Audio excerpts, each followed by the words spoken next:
अस्सलाम वालेकुम। अच्छा जी, आप लोगों का आज पहला सेशन कैफ 3 का, और मुझे आगे चलने से पहले कितने बच्चों का कैफ का ये पहला सेशन है? मेजॉरिटी ऑफ द स्टूडेंट्स का कैफ का पहला सेशन है। बिल्कुल ठीक हो गया जी। तो Kaif 3 cost and management accounting का सब्जेक्ट, और इस सब्जेक्ट की धूमें आपको इस क्लास में एंटर होने से पहले ही मिल गई होंगी, काफ़ी ज़्यादा पहुंच गई है ना, काफ़ी ज़्यादा।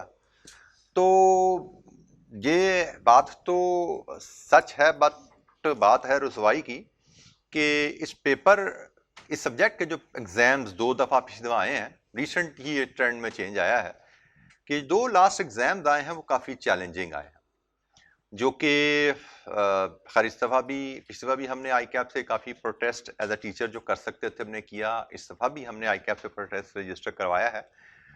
लेकिन हैविंग सेड दैट, हमने उनको प्रोटेस्ट रजिस्टर करवाया कि ये पेपर कैफ 3 के लेवल के बच्चों के लिहाज से थोड़ा सा इम्बैलेंस है और थोड़ा सा ज़्यादा चैलेंजिंग है, फेयर नहीं है, अनफेयर है थोड़ा सा, जिसको उन्होंने एक्नॉलेज तो किया है। लेकिन उस बात को हम एक साइड पर रखें, वो हमारी फाइट आई कैप से चलती रहेगी। लेकिन एज अ टीचर जो चीज़ मैं समझता हूँ कि शायद हमें एज अ स्टूडेंट आप लोगों को ज़्यादा गियर अप करना है इस सब्जेक्ट के लिए, क्योंकि देखें हम एज अ स्टूडेंट आप आई कैप को कोसते रहें और तैयारी अपनी एवरेज ही रखें और इस उम्मीद पे बैठ रहे हैं कि आई कैप पेपर आसान कर देगा, तो ultimately you will be the suffer. हमने देखा है 2 दफा आई कैप ने पेपर चैलेंजिंग दिया है। ठीक है, वो अलहदा बात है, आप लोगों के शूज़ में जाऊँ, टीचर्स बात कर रहे हैं, इंस्टीट्यूट कॉलेजेस आई कैप से बात कर रहे हैं, शायद आई कैप को मना पाएँ, समझा पाएँ कि भाई नॉर्मल हो जाओ, सही चीज़ें कर दो, सीधी कर लो, वो हो जाए तो बोनस है। लेकिन आपके शूज़ में एक बात पक्की होनी चाहिए कि भैया हमें अपनी मेहनत थोड़ी सब्जेक्ट में ज़्यादा एक्स्ट्रा थोड़ी करनी पड़ेगी। ये एक अनयूजली एक्सेप्शनली चैलेंजिंग पेपर आई कैप ने पिछली 2 अटेम्प्ट से बना दिया है। तो मेरी भी एफर्ट इस सब्जेक्ट में, मेरी भी गाइडलाइन की अब थोड़ी सी ऐसे ही रहेगी बात कि आप लोगों को जिस पैटर्न पे पेपर आया है उस पैटर्न पे तैयारी कराई जाए, और आप लोगों को भी ज़हनी तौर पे तैयार रहना बेटा इस सब्जेक्ट में कि थोड़ा सा एक्स्ट्रा माइल जाना पड़ेगा, थोड़ी सी एक्स्ट्रा एफर्ट करनी पड़ेगी, जो कि बाकी सब्जेक्ट्स में आप कर रहे हो उससे थोड़ा एक्स्ट्रा। मतलब वहाँ पर अगर आपने मैं टाइम में गेज नहीं कर रहा कि वहाँ पे अगर आपकी एफर्ट 100 है तो यहाँ पे एफर्ट 120 130 पे जाना पड़ेगा आपको, तो आप पासिंग क्राइटेरिया को मैच कर पाओगे, keeping in view last 2 attempts. अच्छा, यहाँ पे एक और भी आपको मैं थोड़ी सी बात कर दूं कि मेरे पढ़ाने का अंदाज एक जनरल, उसमें एक खसूसियत इंशाल्लाह रहेगी जिसके आप सब बेनिफिशरी रहोगे। अगर आप गाइडलाइंस के मुताबिक चलोगे तो पेपर टफ भी आ जाए तो रिजल्ट इंशाअल्लाह हमारा आई कैम के मुकाबले में बहुत बेहतर रहेगा। जैसे मैं पिछली दफा के रिजल्ट की बात अगर मैं आपसे करूं तो I can tell you with confidence कि आई कैप का रिजल्ट तो बेशक पिछली दफा रहा, आगे चल के डिटेल में बात करेंगे, सिर्फ 24%, 55% से 24 पे गिरा था लास्ट अटेम्प्ट में, ऑटम 23 में इस सब्जेक्ट का। और लेकिन उस अटेम्प्ट में भी हमारी क्लास के जो बच्चे थे उनका रिजल्ट अराउंड 50% था। मतलब 50% of the students they passed. I cap का रिजल्ट था 24%, लेकिन हमारी क्लास के स्टूडेंट का रिजल्ट था 50% के करीब। और आई एम होपफुल इंशाअल्लाह कि आई कैप का रिजल्ट जो भी होगा, जो बच्चे गाइडेंस के मुताबिक चल रहे होते हैं, जैसे मेरा अभी भी इस पेपर के बाद फीडबैक जो बच्चों से हुई उसमें बच्चों ने जरूर कहा कि हाँ सर ये चैलेंजेस जरूर थे, लेकिन आपने जिस तरह गाइड किया था उसके मुताबिक पास करने वाला पेपर हमने कर दिया। क्योंकि पेपर पास करना कोई मुश्किल नहीं होता। मेरा मकसद आपको सिर्फ पढ़ाना नहीं होगा कि आपको सिर्फ पढ़ा दिया सब्जेक्ट चैप्टर पढ़ा दिया जाए। मकसद होगा बहुत ज्यादा अहम कि आप लोगों को पास होने के लिए प्रिपेयर भी किया जाए, बल्कि सिर्फ पास होने के लिए नहीं, आपको अगले सब्जेक्ट्स जो आपने पढ़ने हैं सब्जेक्ट से कनेक्ट होके उनकी फाउंडेशन भी आपको दी जाए। क्योंकि मैं इस सब्जेक्ट की लेटर में आगे आपका कैफ 6 आना है वो भी मैं पढ़ाता हूँ, BFD आना है वो भी पढ़ाता हूँ, तो मैं इस चीज का भी ख्याल रखता हूँ कि आप लोगों को जो फाउंडेशन दी जाए इस नॉलेज की वो हो जो अगले सब्जेक्ट में आपकी मदद करे, और नॉलेज के साथ साथ टेक्निक्स पे बात जो की जाए वो इतनी की जाए कि आपको मुश्किल से मुश्किल पेपर भी आए उसको पास करने में कोई चैलेंज ना हो। तो हमने सिर्फ इस क्लास में सिर्फ इस सब्जेक्ट के रेफरेंस से बात करूं तो हमने सिर्फ जो बातें की जाएंगी किताब में जो लिखी हैं जो पढ़ाई जाएंगी सिर्फ उनको नहीं सीखना, आपको बहुत ज्यादा आपको तवज्जो दिलाई जाएगी रिवीजन के तरीके के ऊपर, पास पेपर प्रैक्टिस करने के तरीके के ऊपर, एग्जामिनेशन टेक्निक्स के ऊपर बहुत ज्यादा बातें की जाएंगी। आपको उन सब को भी सीखना है क्योंकि अब आप एक लेवल अप आ रहे हो, और जैसे जैसे आप एक एक सेमेस्टर आगे चलते जाओगे, एक एक सेशन आप आगे चलते जाओगे, आपके सब्जेक्ट्स भी एक एक लेवल एडवांस हो रहे होंगे, और आपको उन सब्जेक्ट को पास करने के लिए मजीद ज्यादा एरियाज पे तवज्जो करने की जरूरत होगी। जैसे पीआरसी में आपको कम एरियाज पे तवज्जो करवाई गई होगी क्योंकि PRC MCQ based relatively first level of CA था। अब आप सेकंड लेवल ऑफ सीए में एंटर हो रहे हो, जिसमें अब आपने long question, paper based question करने हैं, तो आपको यहां पे उसके रेफरेंस से कुछ चीजें एडिशनल बताई जाएंगी। इसी तरह आप नेक्स्ट लेवल पे जाओगे, वहां पे मजीद कुछ चीजें उन सब्जेक्ट के रेफरेंस से आपको बताई जाती रहेंगी। तो बी प्रिपेयर्ड कि हर लेवल पे आपको अपनी मैच्योरिटी, अपनी मेहनत, अपनी इनपुट साथ साथ थोड़ी सी बदलनी है। तो ये ना समझने बैठ जाना, कंपैरिजन नहीं करने बैठ जाना कि भाई पीआरसी में तो ऐसे पेपर हो गए थे तो यहाँ पे हम पेपर हमसे ऐसे क्यों नहीं तैयार हो रहे हैं। अब लेवल फर्क है। और जैसे मैं आपको बिल्कुल एक बेसिक से मिसाल दूं, अभी कोई डराने के लिए नहीं बता रहा, लेकिन आपको फर्क मैं अक्सर बच्चों को मिसाल देता होता हूँ। कैफ कर लेते हो ना, फिर सीफैप देने होते हैं आपने। कैफ और सीफैप में सिर्फ सिलेबस की मैं बात करूं तो एक सीफैप पेपर का सिलेबस कैफ के 3 या 4 सब्जेक्ट के सिलेबस के वॉल्यूम के बराबर होता है। मतलब इतनी बड़ी जंप चाहिए होती है आपको वहां पे। जो ये अगर आप सोचते रहो भी मैंने वहां पे एक पेपर इतने आसानी से यूं कर लिया था तो सीफैप का भी एक पेपर ऐसे होगा, तो ऐसा नहीं है। वहां पे एक सब्जेक्ट पास करने के लिए उतनी मेहनत करनी पड़ती है जितनी कैफ में आप 3 सब्जेक्ट के लिए मेहनत करते हो। पीआरसी और ग्रुप ए में इतना फर्क नहीं है, लेकिन ये फर्क है। मतलब आप चलो उतना नहीं है, तो जितनी मेहनत आपने वहां पे पीआरसी में की थी 100 की, तो यहाँ पे 150 60 तो समझ लो पे जाना है आपको। 100 से 150 60 पे तो आपको जाना है। और वो अलग बात है कि बाकी पेपर्स के मुकाबले में सीए में थोड़ी, सीएमए में थोड़ी सी मेहनत, कॉस्ट एंड मैनेजमेंट अकाउंटिंग में थोड़ी सी मेहनत ज्यादा होनी है। अच्छा जी, आज का हमारा एजेंडा क्या रहेगा सब्जेक्ट के रेफरेंस से? आज का हमारा एजेंडा होगा, हम इस सब्जेक्ट के बारे में समझें। ये सब्जेक्ट जो हम पढ़ने जा रहे हैं ये है क्या, इसकी नेचर क्या है। थोड़ा सा तारुफ, मैं अपने तारुफ से बात शुरू करूंगा क्योंकि कुछ बच्चे तो मुझे फेमिलियर नजर आ रहे हैं जो मुझसे पीआरसी में पढ़ के आए हैं, लेकिन काफी बच्चे नए हैं। तो तारुफ से अपनी बात शुरू करूंगा, लेकिन आज का ओवरऑल एजेंडा हमारा इस सब्जेक्ट को जानना है। इस सब्जेक्ट को में है क्या, पढ़ना क्या, सीखना क्या हमने, और इस सब्जेक्ट के लर्निंग के, रिवीजन के, एग्जामिनेशन पास करने के तरीके क्या हैं, डूज एंड डोंट्स क्या हैं। क्योंकि अगर आप सही तरीके से मेहनत करोगे तो ही पास करना आसान है।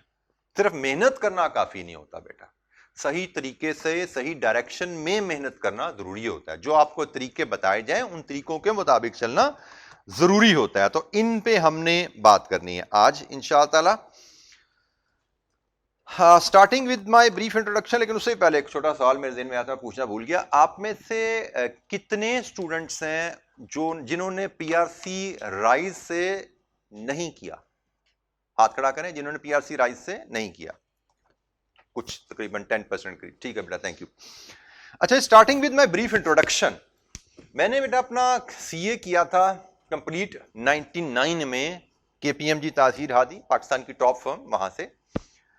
उसके बाद मैंने 5 साल एक इंडस्ट्री में एज हेड ऑफ फाइनेंस, एक कंपनी थी, मल्टीनेशनल कंपनी थी, उसमें एज हेड ऑफ फाइनेंस सर्व किया। और अब करंटली मेरा जो रोल है, एक राइज में मैं as director, as faculty member attached हूँ। इसके अलावा मैं एक chartered accountant firm, category A firm है कि you may not be familiar with the categories yet, लेकिन आप कह सकते हैं कि पाकिस्तान की जो टॉप 10 फर्म में से एक फर्म है, उसमें as audit partner, audit department का पार्टनर हूं मैं, लाहौर ऑफिस में। हम एजुकेशन से मेरा ताल्लुक जो कॉलेज लेवल एजुकेशन है वो तो सिंस 2002 से जुड़ा हुआ है। टीचिंग में मैं इससे पहले भी इनफॉर्मल टीचिंग में रहा हूं, लेकिन फॉर्मल कॉलेज एजुकेशन से मैं 2002 से अटैच्ड हूं। मैंने अपना कैरियर स्टार्ट किया था ACCA की टीचिंग से, पाकिस्तान में भी पढ़ाया, पाकिस्तान से बाहर मॉरिशस में मैं 2-3 साल जाता रहा, वहां पे भी हम बच्चों को पढ़ाते रहे। ACCA जिस इदारे के साथ मैं अटैच था उसके प्लेटफॉर्म से सीए के बच्चों के साथ मैं तकरीबन 2008 से एंगेज्ड हूं मैं।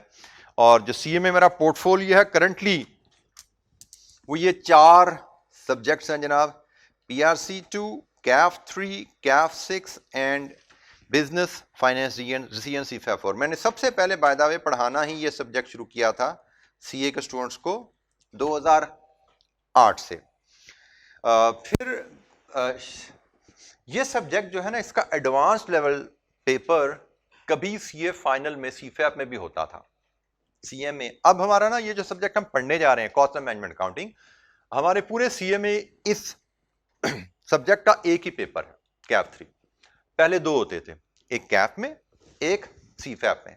तो मैं CFAP लेवल का भी इसका पेपर जो है वो पढ़ाता था, लेकिन वो अब 2016 या 17 में डिसकंटिन्यू हो गया। तो वो बहरहाल अब मैं सिर्फ यहाँ पे हूँ। पहले CFAP में 2 पेपर पढ़ाता था, एक बिजनेस फाइनेंस डिसीजन और जो कि इसके फाइनेंशियल पोर्शन का एडवांस है, और एक मैनेजमेंट अकाउंटिंग जो इसके पोर्शन का एडवांस होता था। बहरहाल अब वो पेपर खत्म हो चुका। बेसिकली इसके खराबी की ना एक वजह यह भी है, इसमें जो हम कह रहे हैं पेपर टफ आना शुरू हो गया। उसकी एक वजह यह भी है कि हमारा जो पेपर सेटर होता है ना, वो पास पेपर देखता है, तो उसको पास पेपर में बेचारे को मिल जाते हैं CA फाइनल के पेपर में।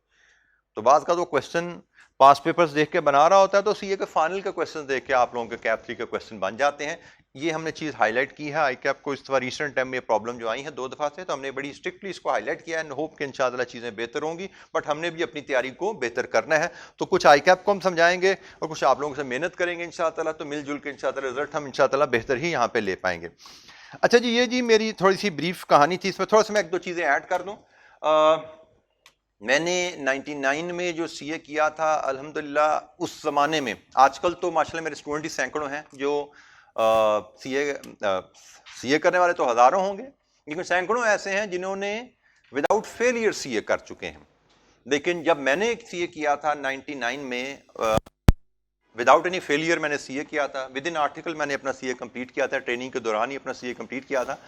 उस ज़माने में CA मेरी फर्म को बने हुए ना तकरीबन 26 साल हुए थे। इफ आई रिकॉल करेक्टली 73 में ये फर्म एस्टैब्लिश हुई थी। मैंने इसकी फर्म बनने के 26 साल बाद यहाँ से CA किया था, लॉ ऑफिसर। और जो मुझे याद है, शायद मैं 26 सालों में तीसरा चार्ट अकाउंट था वहाँ से जिसने विद इन आर्टिकल CA किया था। अल्हम्दुलिल्लाह, अल्लाह ताला का करम था कि मैंने पूरे CA में कभी फेलियर नहीं देखा, विद इन आर्टिकल क्वालिफाई किया। और आप लोगों को थोड़ा फ़र्क बता दूं मैं कि उस ज़माने में हमारा CA बहुत ज़्यादा चैलेंजिंग होता था एज़ कम्पेयर टू आपको जो सहूलियात मैसर हैं, हमें उनका पासिंग भी मैसर नहीं होता था। जैसे सबसे पहली बात, हमें CA में 4 पेपर्स देने होते थे, चारों इकट्ठे पास करने होते थे। 4 दो, चारों इकट्ठे पास करो, एक फेल सारे फेल, मतलब 3 पास हुए हैं, एक फेल हुआ है तो चारों दोबारा दो। ये हमारी स्कीम होती थी। और फिर पास कैसे करने हैं, कितने नंबर लेके 100 में से पास हो गए, ये भी नहीं पता। पासिंग मार्क्स ही हमें नहीं पता होते। मतलब आप लोगों को बात अजीब सी लगती होगी, but this was the fact, हमें पासिंग मार्क्स ही नहीं पता होते थे। ICAP के पास पेपर्स के सोल्यूशन अवेलेबल नहीं होते थे, मार्किंग स्कीम अवेलेबल नहीं होती, एग्जामिनर कमेंट्स अवेलेबल नहीं होते थे। इन टर्म्स से फेमिलियर हो अभी कि नहीं पता अभी आपको? चलो अभी पता लग गया था आपको। बहरहाल किताबें ICAP की नहीं होती थी, ICAP का सिलेबस का ग्रिड नहीं होता था, इस चैप्टर में से इतने आएंगे, इस चैप्टर में से इतने आएंगे। कॉलेजेस नहीं होते थे, टीचर्स नहीं होते थे, नोट्स नहीं होते थे। 4-4, 5-5 किताबें को इंडियन ऑथर, अमेरिकन ऑथर की किताबें पढ़ के हम सिलेबस तैयार करते होते थे। सो बहुत ही डिफरेंट दुनिया होती थी वो। आप लोगों की दुनिया उस लिहाज से बड़ी ही CA की आसान हो चुकी है। अगर आप लोग इंशाअल्लाह गाइडलाइन के मुताबिक मेहनत करें तो आप लोगों का CA ऐसा होना चाहिए। हमने तो उतने मुश्किल हालात में CA कर लिया, तो आप लोगों का CA इंशाअल्लाह बहुत आसान होना चाहिए, इतनी गाइडलाइन और इतनी फैसिलिटीज के बाद। तो इंशाअल्लाह कोशिश करेंगे कि आपको गाइडलाइन के बारे में साथ साथ लेकर चलें। अच्छा, एक चीज बेटा आपने और सीखनी है कि आप यहाँ पे जब कैफ में बैठे हैं तो आपका पहला टारगेट डेफिनेटली कैफ है कंप्लीट करना, लेकिन उसके साथ ही दूसरा आपका टारगेट भी आपके जहन में क्लियर होना चाहिए कि कैफ के बाद नेक्स्ट टारगेट आपका आ जाता है फर्म आर्टिकल्स की सर्च। आपको शायद वो आर्टिकल की सर्च आपसे भी 1 साल दूर है, लेकिन आपको अभी से उसकी तरफ भी तवज्जो करनी है कि भाई मुझे आर्टिकल की सर्च के लिए साथ साथ क्या चीजें गैर महसूस तौर पे अपनी पर्सनैलिटी में, अपनी रूटीन में ऐड करनी। जैसे आप यहाँ पे डिफरेंट टीचर से पढ़ोगे अगले 1 साल में, तो आपने उन टीचर्स से बात करते हुए उठना बैठना, उनकी ड्रेसिंग, ये सीखनी है। कि आपके जो टीचर्स होंगे प्रोफेशनल टीचर्स होंगे और you will be expected to learn lot of things from them, ठीक है, जिसमें बात करने का तरीका, जिसमें ड्रेसिंग का तरीका, क्योंकि ये सारी, जिसमें कम्युनिकेशन, जिसमें प्रेजेंटेशन, ठीक है, ये सारी चीजें आपकी रिफ्लेक्ट होनी है जाके आपके रिक्रूटमेंट प्रोसेस में। और फिर आपके ड्यूरिंग अगले 12 महीने ही आपने पीपी और एमएस के कोर्सेज भी करने हैं। ये कोर्सेज में आपकी लर्निंग और परफॉर्मेंस भी आपकी रिफ्लेक्ट होनी है आपके रिक्रूटमेंट प्रोसेस में। तो इन चीजों को आपने लाइटली नहीं लेना बेटा, ठीक है, क्योंकि मैं चूंकि रिक्रूटमेंट में भी इन्वॉल्व होता हूँ एज अ पार्टनर, मैं कितने स्टूडेंट्स के इंटरव्यूज भी करता हूँ और टेस्ट वगैरह भी रिव्यू उनके करता हूँ, तो मैंने देखा है कि बहुत से बच्चे ऐसे होते हैं कि जो एकेडमिकली बड़े अच्छे होते हैं, मतलब विदाउट एनी फेलियर उन्होंने कैफ पीआरसी पास किया होता है, लेकिन इंटरव्यू में जब आते हैं तो they are not geared up, तो प्रिपेयर्ड नहीं होते। ये आप ध्यान में रखिएगा बेटा कि आपकी सिलेक्शन सिर्फ आपके एकेडमिक परफॉर्मेंस के ऊपर नहीं होती। मेरे से पूछो तो मैं एकेडमिक परफॉर्मेंस को 25 से 30% वेट देता हूं, कुछ फर्म 40 देती होंगी, कुछ 50 देती होंगी, इससे ज्यादा कोई एकेडमिक परफॉर्मेंस को वेट नहीं देता। आपकी मैट्रिक के ग्रेड, इंटर के ग्रेड, पीआरसी कैफ की परफॉर्मेंस मैक्सिमम 40-50% तक जाते होंगे। मेजर मार्क्स आपको मिलते हैं, जितने भी अच्छे ऑफिस होते हैं वो आपको इंटरव्यूज पे मार्क्स देती हैं, और बड़ी फर्म जो है उनमें तो 3-3, 4-4 इंटरव्यूज होते हैं। मेरी जैसी फर्म में भी अक्सर 2 इंटरव्यूज हो जाते हैं, ठीक है, मतलब, लेकिन जैसे मैं अगर कहूँ टॉप फर्म की बात करूं तो वहां से 3 से 4 इंटरव्यूज वहां पे हो रहे होते हैं, जिसके बाद आपकी सिलेक्शन का फैसला होता है। सो अब वहां पे आपने पहुंचना है, किसी टॉप फर्म में जाना है या किसी भी फर्म में जाना है, तो you have to be prepared for that interview and test session as well. तो आपने, अच्छा, अब इनके लिए कोई ऐसा पढ़ना नहीं है आपने बेटा, सिर्फ जहन में आपने एक अलर्ट रखना है कि यार मैंने इसकी भी तैयारी करनी है, मैं इसके लिए भी कुछ ना कुछ सीखता जाऊं। सिर्फ अपनी तवज्जो, ध्यान आपने रखना है कि भाई मुझे इसके बारे में कुछ सीखना है, पढ़ना वगैरह कुछ नहीं है। हाँ, पीपीएमएस के कोर्सेज करने, वो तवज्जो से करने होंगे आपने कि भाई मैंने वो कोर्सेज भी सीखने के लिए करने, सिर्फ पेपर का, कागज का टुकड़ा कमाने के लिए नहीं करने, क्योंकि मैंने जो बच्चा उस कोर्स को कागज का टुकड़ा के लिए करेगा, आप समझो वो इंटरव्यू में वैसे फेल हो गया, क्योंकि उसमें आपको सिखाया जाएगा कम्युनिकेशन, इंटरव्यू की प्रिपरेशन, ड्रेसिंग, ये सारी चीजें सिखाई जाएंगी। तो जो बच्चा उस पर तवज्जो से यह सब सीखेगा, उठता बैठता यहाँ पे भी सीखे, उस कोर्स में भी सीखे, तो नेचुरली उसकी परफॉर्मेंस टेस्ट और इंटरव्यू में इंशाअल्लाह बहुत बेहतर होगी। तो ये बेटा ध्यान में रखना है, ऐसा ना हो कि आपको बाद में एक धचका लगे कि भाई हमने तो बड़े अच्छा कैफ कर लिया था, इसके बाद, क्योंकि मैंने बड़ी शिकायतें बच्चों से सुनी है कि जी मैंने तो sir without any failure Kaif किया था, तो मुझे फर्म ने सेलेक्ट नहीं किया, वो बच्चा 2 सब्जेक्ट में फेल हुआ था, उसको ले लिया। जब आप पहुंचते हो ना उस लेवल पे, तो भाई जिस सब्जेक्ट, जो बच्चा 2 में फेल हुआ है उसके 50 में से नंबर है 45, आप फेल के बगैर आए हो, आपके 50 में से 50 हैं, तो भाई 50 में से 50 आप आगे हो टेस्ट में, एकेडमिक्स में, वो 50 में 45 वो पीछे है एकेडमिक्स में, लेकिन इंटरव्यू में उसके 50 में से 40 है, आपके 50 में से 10 है।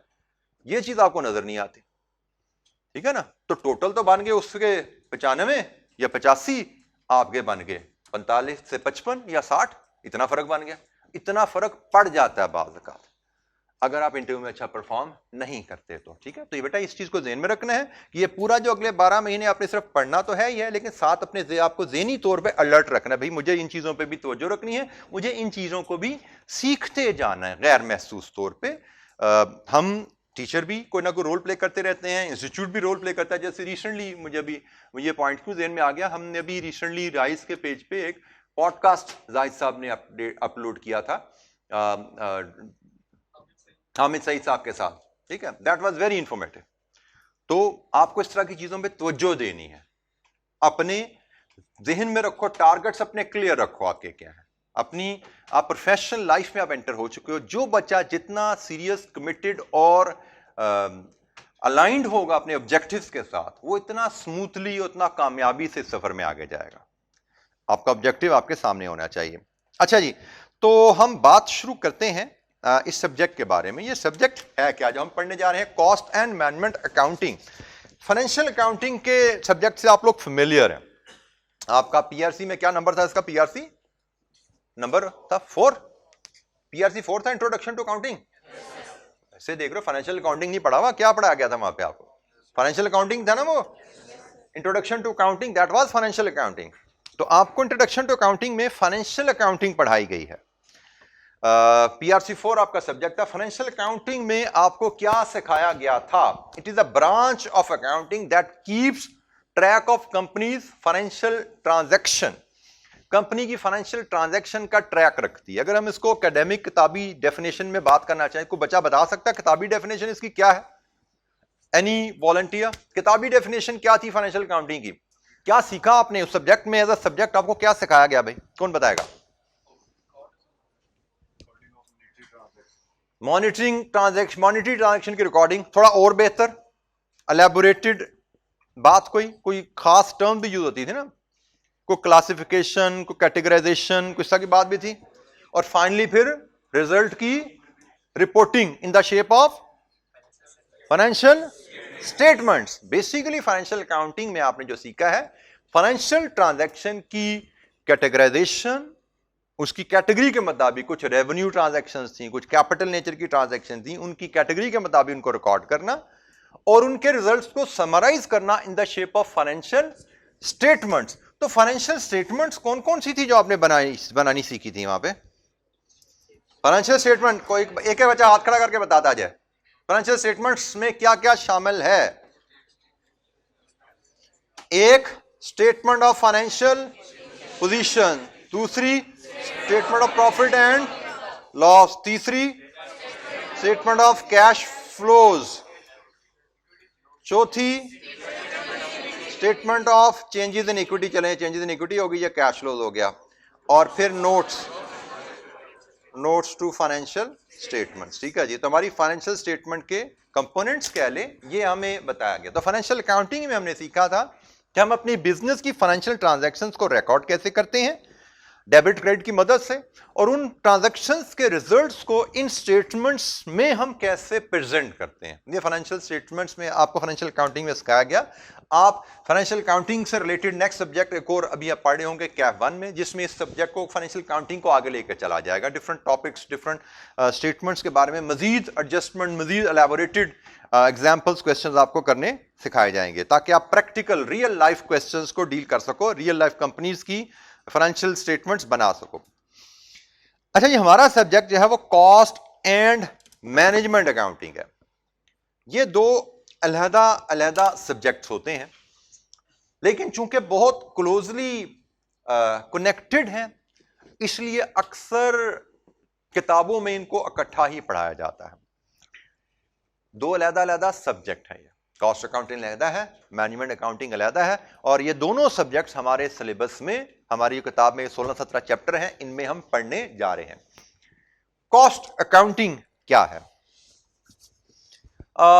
कॉस्ट अकाउंटिंग में हम पढ़ते हैं, it is a branch of accounting that keeps track of companies cost in such a manner that it enables company to determine cost of product it produces. मैं यहीं पे बात खत्म कर देता हूं, आगे हम छोड़ देते हैं, एक्सटेंशन है। कंपनी की कॉस्ट का रिकॉर्ड इस अंदाज में रखा जाए कि कंपनी जो प्रोडक्ट बना रही है, कंपनी इस प्रोडक्ट की कॉस्ट मेजर कर सके। फॉर एग्जाम्पल, हम एक फर्नीचर वर्कशॉप की मिसाल लें। अगर एक वर्कशॉप जो ये डेस्क बनाती है, फाइनेंशियल अकाउंटिंग में अगर हम देखें तो फाइनेंशियल अकाउंटिंग हमें स्टेटमेंट ऑफ प्रॉफिट लॉस की सूरत में क्या बताती है, इसी पीरियड के एंड पे, कि हमने पूरे साल में जो डेस्क बना के बेचे उनका रेवेन्यू क्या था, उनकी कॉस्ट ऑफ सेल क्या थी और ग्रॉस प्रॉफिट क्या। लेकिन अगर हम जानना चाहें कि मैंने जनवरी के पहले महीने में जो एक कस्टमर ए को 50 डेस्क दिए थे, उनकी कॉस्ट क्या है, तो फाइनेंशियल अकाउंटिंग मुझे ये इंफॉर्मेशन नहीं देगी। मैं जानना चाहूं मैंने जुलाई में कस्टमर बी को 5 डेस्क बना के दिए थे, उन डेस्क की कॉस्ट क्या है, फाइनेंशियल अकाउंटिंग मुझे ये इंफॉर्मेशन नहीं देती। फाइनेंशियल अकाउंटिंग मुझे ये बता देगी कि पूरे साल में मैंने 10,000 डेस्क बेचे हैं, उन 10,000 डेस्क बेच का मेरा रेवेन्यू क्या है, उन 10,000 डेस्क की कॉस्ट क्या थी और उन 10,000 डेस्क का प्रॉफिट क्या। फाइनेंशियल अकाउंटिंग में हम अकाउंट कॉस्ट का रिकॉर्ड रखते हैं, लेकिन उनका मकसद हमारा कॉस्ट पर यूनिट कैलकुलेट करना नहीं होगा। कॉस्ट अकाउंटिंग में हम कॉस्ट पर यूनिट मेजर करना सीखेंगे, हम किस तरह रिकॉर्ड रखें अपनी कॉस्ट का, खर्चे का, कि हमें जो हमने प्रोडक्ट बनाई है उसकी कॉस्ट का पता लग जाए। ये बड़ी जरूरी इंफॉर्मेशन है, कॉस्ट का पता लगना क्यों? मुझे कॉस्ट पर यूनिट, मेरा ये डेस्क कितने का बना, मुझे ये जानना क्यों जरूरी है? एक डेस्क, आईएएस को भूल जा, अब वो आईएएस जो है ना फाइनेंशियल अकाउंटिंग में चलता, अब हम फाइनेंशियल अकाउंटिंग से निकल आए, इसमें कोई अकाउंटिंग स्टैंडर्ड की बात आएगा, एक जगह नाम हम लेंगे लेकिन सिर्फ रेफरेंस के लिए लेंगे, हमने किसी अकाउंटिंग स्टैंडर्ड को यहां अप्लाई नहीं करना हमने यहां, ठीक है? ये ध्यान में रखिए, this is cost accounting, financial accounting नहीं है, standards are for financial accounting. जी बेटा,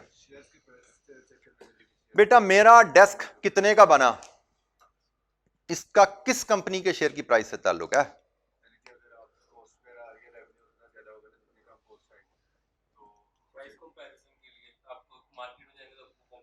एग्जैक्टली थोड़ा सा तू बहुत ऊपर चला गया, शेयर प्राइस पे चला गया, शेयर प्राइस बड़ी दूर है, अभी वो हमने फाइनेंस में जाकर पढ़ना है, ठीक है? हम यहाँ पे बात कर रहे हैं, मुझे एक डेस्क की कॉस्ट जानना क्यों जरूरी है? मुझे एक डेस्क की कॉस्ट जानना इसलिए जरूरी है कि मैंने एक डेस्क की कॉस्ट पता होगी तो ही मैं उसकी प्राइस निकाल पाऊंगा ना। मैंने प्रोडक्ट बना के बेचनी है भाई, तो मुझे एक डेस्क प्रोडक्ट की कॉस्ट पता होगी तो मैं प्रोडक्ट की प्राइस फिक्स कर सकूंगा। जैसे मेरी कंपनी की पॉलिसी हो सकती है कॉस्ट प्लस 20%, तो मैं कॉस्ट कैलकुलेट कर पाऊंगा तो ही प्राइस बना पाऊंगा ना, तो कॉस्ट के बगैर मैं प्राइस मेजर नहीं कर सकता। There are many other uses as well, उस पर जैसे जैसे आगे चलेंगे इस पर हम बात करते चलेंगे, बट फिलहाल ये कि किसी जो प्रोडक्ट हम बनाते हैं उसकी कॉस्ट मेजर करना एक अहम काम है, उसकी कॉस्ट जाने बगैर हम प्राइस नहीं फिक्स कर सकते, प्राइस नहीं फिक्स कर सकते तो कारोबार प्रॉफिट पे हम कैसे चलाएंगे, मुनाफा बख्श कारोबार कैसे चलाएंगे अगर हम अच्छी प्राइस नहीं रख पाएंगे? तो अच्छी प्राइस के लिए कॉस्ट जानना जरूरी है, कॉस्ट जानने के लिए और भी फायदे हैं, उस पर हम बात आगे चल के करेंगे। ये तो है बात कॉस्ट अकाउंटिंग की। तो हम इस किताब में सीखेंगे, इस सब्जेक्ट में सीखेंगे कि जो प्रोडक्ट हम बना रहे हैं how to measure its cost, उसकी कॉस्ट कैसे मेजर की जाए, ये सीखनी है। देन मैनेजमेंट अकाउंटिंग, ये हमारा सब्जेक्ट की दूसरी ब्रांच है जो कि इससे काफी कनेक्टेड है, क्लोजली कनेक्टेड है। Management accounting provide critical information to the management to be used in operational business decision making. Operational business decision making में इस्तेमाल के लिए कुछ अहम इंफॉर्मेशन जो मैनेजमेंट को चाहिए होती है वो इस सब्जेक्ट की मदद से तैयार की जाती है। ऑपरेशनल बिजनेस डिसीजन मेकिंग के लिए जो इंफॉर्मेशन चाहिए होती है वो इस सब्जेक्ट की मदद से तैयार की जाती है। जैसे पहले हम ऑपरेशनल बिजनेस डिसीजन मेकिंग समझ लें होती क्या है, फिर हम इंफॉर्मेशन की बात करेंगे। Operational business decision making, for example ये हम पूरा हमारा चैप्टर है इसके ऊपर, हमारे 2 चैप्टर हैं इस डिसीजन मेकिंग के ऊपर, लेकिन फिलहाल मैं अगर आपके रेफरेंस से बात करूं, हम 2 प्रोडक्ट बनाते हैं, एक ये डेस्क बनाते हैं, एक ये चेयर बनाते हैं। अब मेरी फैक्ट्री में डेस्क बनाने के लिए, चेयर बनाने के लिए लेबर कॉमन है, 10 वर्कर है मेरे पास, जिनसे मैं चाहूं तो डेस्क बना लूं, चाहूं तो कुर्सियां बनवा लूं। ऑपरेशनल बिजनेस डिसीजंस क्या होते हैं कि मेरे पास 2 ऑर्डर्स आ गए, एक 500 डेस्क का ऑर्डर आ गया एक महीने का, एक 2000 चेयर का ऑर्डर आ गया। अब मसला यह है क्योंकि वर्कर मेरे पास वही 10 हैं, तो या मैं उनसे डेस्क बनवा सकता हूं या मैं चेयर बनवा सकता हूं।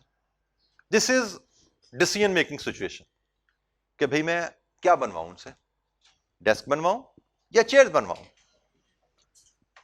मैनेजमेंट अकाउंटिंग में हम पढ़ेंगे ये फैसला कैसे करना है।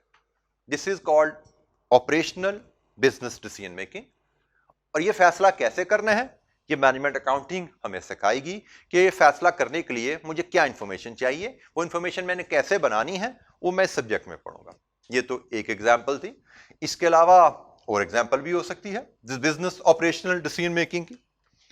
मैं ये मार्कर अपनी फैक्ट्री में बनाता हूं, इस फैक्ट्री के इस मार्कर के 3 कंपोनेंट्स हैं, एक ये कैप है, बल्कि 4 कंपोनेंट्स, एक ये पिछली कैप है, एक बीच में निब है और एक बैरल है। Let's assume there are 4 components, 2 caps, एक बैरल और एक निब अंदर जो इंक वाली पड़ी हुई है सारी। मैं मार्कर के 4 कंपोनेंट्स बना के इनको जोड़ के मार्कर बना के बेचता हूं मार्केट में। अब मेरे पास एक कंपनी आई, उसने मुझे ऑफर किया भाई ये जो कैप आप बनाते हो ना, ये आपको तो पड़ती है 10 रुपए की, आप मुझसे 8 रुपए की ले लो, मैं आपको 8 रुपए की देता हूं। डिसीजन मेकिंग सिचुएशन आ गई। क्या मुझे अपनी प्रोडक्शन बंद करके 8 रुपए की खरीद लेनी चाहिए? अब अभी तो आपको लग रहा है हाँ जी खरीद लेनी चाहिए, 10 रुपए की पड़ी है घर पे, बाहर से 8 की मिल रही है, ले लो बाहर से। लेकिन देयर में बी सम अदर फैक्टर्स। क्या क्या फैक्टर्स होंगे हम डिस्कस करेंगे यहां पे चल के। मैनेजमेंट अकाउंटिंग में हमें कोई भी ऑपरेशनल बिजनेस डिसीजन लेने के लिए जो इंफॉर्मेशन चाहिए होती है, मैंने दो आपको मिसालें दी ऑपरेशनल बिजनेस डिसीजंस की। हमें जो ऑपरेशनल बिजनेस डिसीजन लेने के लिए जो इंफॉर्मेशन चाहिए है, वो इंफॉर्मेशन हमें मिलेगी इस सब्जेक्ट की मदद से। कैसे? आगे कई चैप्टर हमने जो 17 चैप्टर हमारी किताब में है, 16-17 चैप्टर में से मे बी कुछ 7-8 चैप्टर इस सब्जेक्ट के हैं और 7-8 चैप्टर इस सब्जेक्ट के हैं। तो कुछ यहां से कुछ यहां से, दोनों सब्जेक्ट को हम साइड बाय साइड लेके चल रहे होंगे। इट हेल्प्स मैनेजमेंट, मजीद आगे बात करते हैं, to perform all its function including planning, organising, staffing, directing, controlling. Management accounting का फायदा क्या है? बिजनेस डिसीजन मेकिंग के अलावा यह मैनेजमेंट को हेल्प करती है अपने तमाम काम करने के लिए। कौन कौन से काम मैनेजमेंट करती है? अपनी प्लानिंग। जैसे मैंने भी आपको बता दी कि भाई हम कुर्सियां बनाएं या डेस्क बनाएं, अगले महीने की प्रोडक्शन प्लानिंग है ना, ये कैसे की जाए प्लानिंग, उसमें हमें हेल्प करेगी। ऑर्गेनाइजिंग, स्टाफिंग, डायरेक्टिंग, ये सारी बात हो रही है जब हमने प्लान बना लिया, हमने अगले महीने क्या बनाना है, उससे रिलेटेड स्टाफ को अरेंज करना, मटेरियल को अरेंज करना, ये सारा काम कैसे करना है, ये हमें ये सब्जेक्ट हेल्प देगा। एंड देन फाइनली एक वर्ड यहां पे लिखा हुआ है कंट्रोलिंग। ये भी एक बड़ा अहम काम है मैनेजमेंट अकाउंटिंग का। कंट्रोल से क्या मुराद लिया जाता है हमारी अकाउंटिंग प्रोफेशन में? कंट्रोल से मुराद दिया, प्राइमरली कंट्रोल की टर्म यूज की जाती है कॉस्ट के रेफरेंस से, और भी इसके इस्तेमाल होते हैं, लेकिन नॉर्मली कंट्रोल की टर्म कॉस्ट के रेफरेंस से यूज की जाती है। कॉस्ट कंट्रोल करना, और कॉस्ट कंट्रोल करने से मुराद ली जाती है कॉस्ट को मिनिमाइज करना। सो मैनेजमेंट अकाउंटिंग में हम सिर्फ कारोबारी प्लानिंग नहीं सीखते, हम कॉस्ट को कंट्रोल करना भी सीखते हैं। क्योंकि ध्यान में रखिए, हम कारोबार कर रहे हैं, बिजनेस ऑर्गेनाइजेशन चला रहे हैं। बिजनेस ऑर्गेनाइजेशन का मकसद क्या होता है? प्रॉफिट कमाना।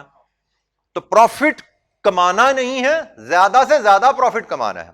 तो ज्यादा से ज्यादा प्रॉफिट कमाने के लिए हमें कॉस्ट को कम से कम करना पड़ेगा ना। जितनी कॉस्ट कम होगी प्रॉफिट उतना ज्यादा होगा। तो मैनेजमेंट अकाउंटिंग में हमने जो मुख्तलिफ चीजें सीखनी है, उनमें एक कॉस्ट का कंट्रोल करना भी है कि हम अपने बिजनेस की कॉस्ट को कैसे कम से कम रख सकते हैं।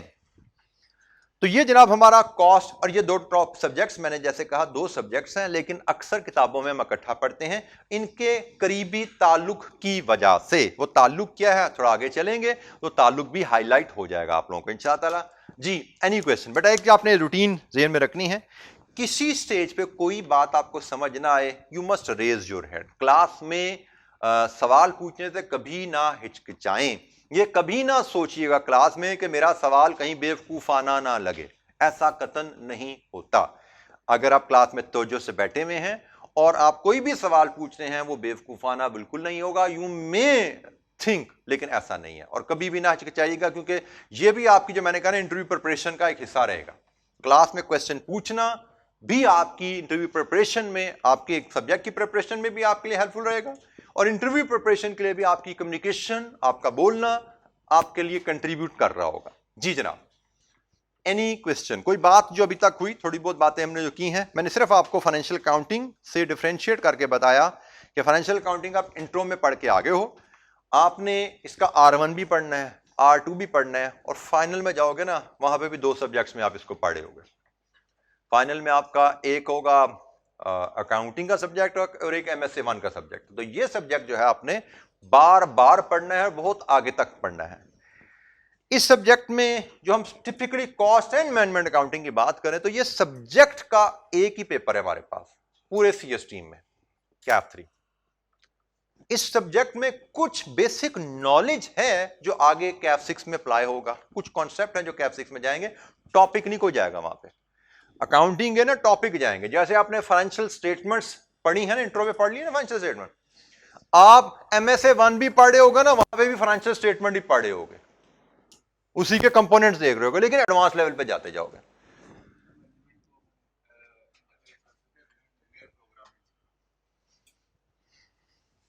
मैनेजमेंट अकाउंटिंग को रिलेट कर सकते हैं लीनियर प्रोग्रामिंग के साथ। लीनियर प्रोग्रामिंग आपने जो QM में पढ़े हैं ना, वो टूल्स पढ़े हैं, वो टूल्स पढ़े हैं। Linear programming is a tool जो कि मैनेजमेंट अकाउंटिंग में यूज किया जा सकता है, डिसीजन मेकिंग के लिए यूज किया जा सकता है। आल्दो हमारे कैफ 3 के सिलेबस में लीनियर प्रोग्रामिंग का इस्तेमाल नहीं है। जब हम पहले फाइनल में मैनेजमेंट अकाउंटिंग पढ़ते थे ना, तो वहां पे लीनियर प्रोग्रामिंग का इस्तेमाल डिसीजन मेकिंग में था। हम लीनियर प्रोग्रामिंग को डिसीजन मेकिंग में पढ़ते थे, लेकिन इस वक्त हमारे सिलेबस में लीनियर प्रोग्रामिंग जो आपने QM में पढ़ लिया, उसकी एप्लीकेशन डिसीजन मेकिंग में कैसे है, वो हमारे स्कोप में, हमारे सिलेबस में नहीं है। Linear programming is a tool जो कि मैनेजमेंट अकाउंटिंग में इस्तेमाल हो सकता है, होता है, नॉट इन आवर सिलेबस। जी, एनी अदर क्वेश्चन? कोई और सवाल किसी बच्चे के ध्यान में? बिल्कुल बात होगी जी पेपर पैटर्न पे भी इंशाअल्लाह आगे चल के। चले, आपने सवाल किया तो बल्कि बात कर लेते हैं, पहले पेपर पैटर्न बात कर लेते हैं, फिर डिफरेंस को मजीद हाईलाइट करते हैं।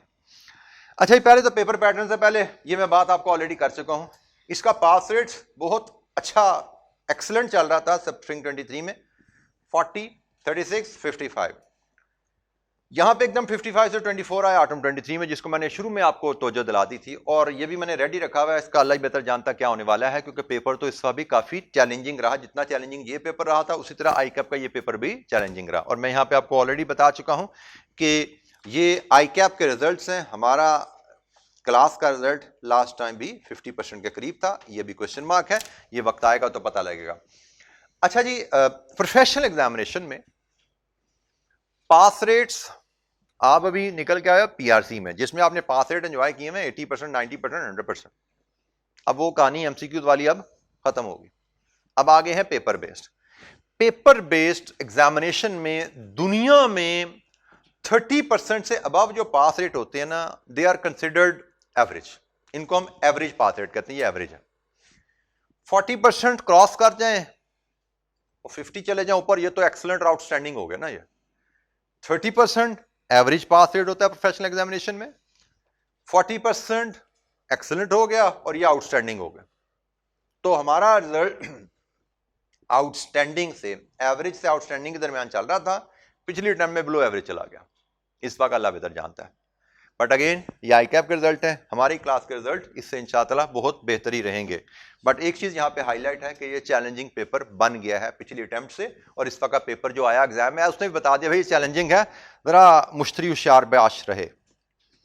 अच्छा जी, पेपर स्ट्रक्चर हमारा क्या होता है? आपके साथी ने सवाल किया पेपर स्ट्रक्चर का, तो मैं पेपर स्ट्रक्चर पे आगे यहाँ पे साथी। हमारे पेपर के 2 सेक्शन होते हैं, section A, section B। Section A में 6 क्वेश्चन होते हैं, सेक्शन B में 3 क्वेश्चन होते हैं। सेक्शन A में क्वेश्चन जो आता है वो मैक्सिमम 10 मार्क्स तक जाता है, और सेक्शन B का क्वेश्चन मैक्सिमम 20 मार्क्स तक जाता है, मैक्सिमम मार्क्स। सो 6 क्वेश्चन, मैक्सिमम 10 मार्क्स, मतलब 8, 6, इससे कम नंबर का सवाल होगा। 3 क्वेश्चन, 20 नंबर का मैक्सिमम, 15, 14, 18 तक सवाल होगा, ठीक है जी। और सेक्शन A में, सेक्शन B में एवरेज देखो तो हम 50-50 इसको ले लेते हैं, क्योंकि कभी कम कभी ज्यादा है। अभी जैसे 55-45 हो गए, लेकिन मोर और लेस 50-50 सेफली, या 50-50 समझ लो कि यहां पे 6 सवाल आएंगे 50 नंबर के, यहां पे 3 सवाल आएंगे 50 नंबर के। ये शॉर्ट क्वेश्चन होंगे, ये लॉन्ग क्वेश्चन होंगे। MCQs इस पेपर में नहीं है। कैफ 3 में there are no MCQs। Group A में किसी और पेपर में मुझे नहीं पता MCQs है नहीं है, ग्रुप B में तो MCQs आते हैं। जैसे ग्रुप B में मैं कैफ 6 पढ़ाता हूं, तो कैफ 6 में MCQs 15 नंबर के आते हैं। यहाँ पे कैफ 3 में कोई MCQs नहीं है, ये सारे के सारे हमारे क्वेश्चंस हैं। और ये सारे के सारे तकरीबन न्यूमेरिकल क्वेश्चन होते हैं। 2-3 नंबर की, कुछ 4 नंबर की थ्योरी लिखने को आ जाए तो आ जाए।